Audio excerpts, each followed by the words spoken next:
Merhaba, şimdi gözünüzde bir sahne canlandırın. Kocaman bir gölün kenarında duran bir adam düşünün. Elinde de küçücük bir kaşık var ve o kaşıkla bütün gölü mayalamaya çalışıyor. Kulağa tamamen çılgınca geliyor, değil mi?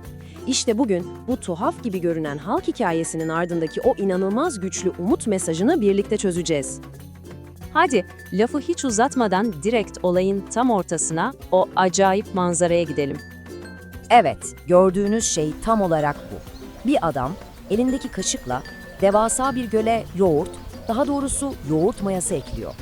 Her bir damla o koskoca suyun içinde anında kayboluyor tabii. Peki bir insan neden böyle bir şey yapar ki? İşte bu anlamsız görünen hareketin arkasındaki sırrı anlamak için önce elinde kaşığı tutan bu bilge adamı, yani kahramanımızı biraz daha yakından tanımamız gerekiyor. Karşımızdaki herhangi biri değil.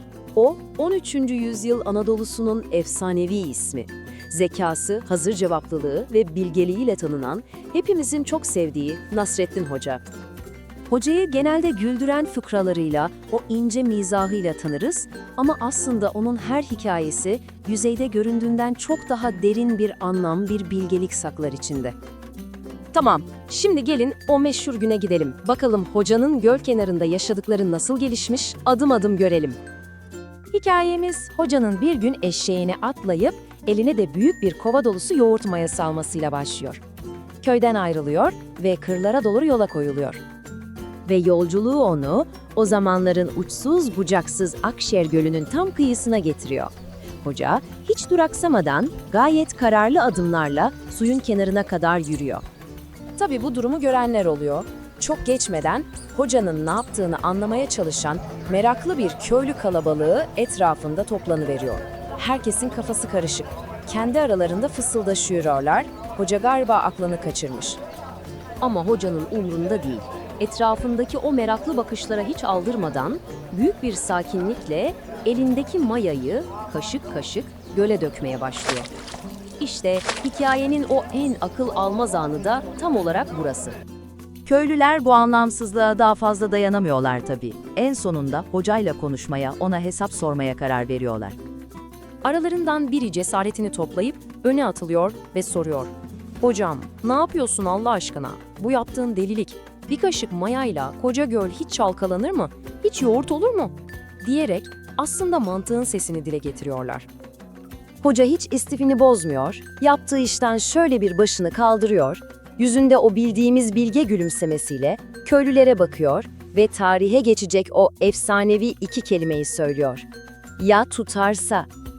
İşte tam bu noktada anlıyoruz ki meselenin yoğurtla falan alakası yok. Hocanın derdi yoğurt yapmak değil. O iki kelime içinde çok daha derin bir felsefeyi, umut etme felsefesini barındırıyor. Yani ya tutarsa demek en imkansız görünen durumlarda bile umudu seçmek demek. Kesin gibi görünen başarısızlığa boyun eğmek yerine o küçücük, o minicik olasılığa sımsıkı sarılmak demek. Aslında burada iki farklı dünyanın çarpışmasını görüyoruz. Bir tarafta sadece mantıkla ve gördükleri gerçeklikle hareket eden köylüler var. Diğer tarafta ise hayal gücüyle, umutla dünyayı olabileceği gibi gören bir Nasrettin Hoca. Peki 13. yüzyıldan günümüze gelen bu bilgelik bizim için ne anlama geliyor? Aslına bakarsanız belki de her zamankinden daha fazla şey ifade ediyor. Şöyle bir düşününce ya tutarsa zihniyeti aslında bütün ilerlemenin, bütün yeniliklerin tam kalbinde yer alıyor. Yapılan her icadın, atılan her cesur adımın, her bilimsel keşfin arkasındaki o ilk kıvılcım bu sorudur. Başarı garanti olmasa bile deneme cesaretini kendinde bulmaktır. Ve şimdi hikaye soruyu bize yöneltiyor. Sizin hayatınızdaki göl ne? O ulaşılması imkansız gibi görünen büyük hedefiniz hangisi? Ve daha da önemlisi, o gölü mayalamak için atabileceğiniz o ilk küçük adım, yani sizin mayanız ne olabilir? Çünkü unutmayalım, dünyadaki her büyük değişim bir zamanlar birinin ya tutarsa diye sormaya cüret etmesiyle başlamıştır.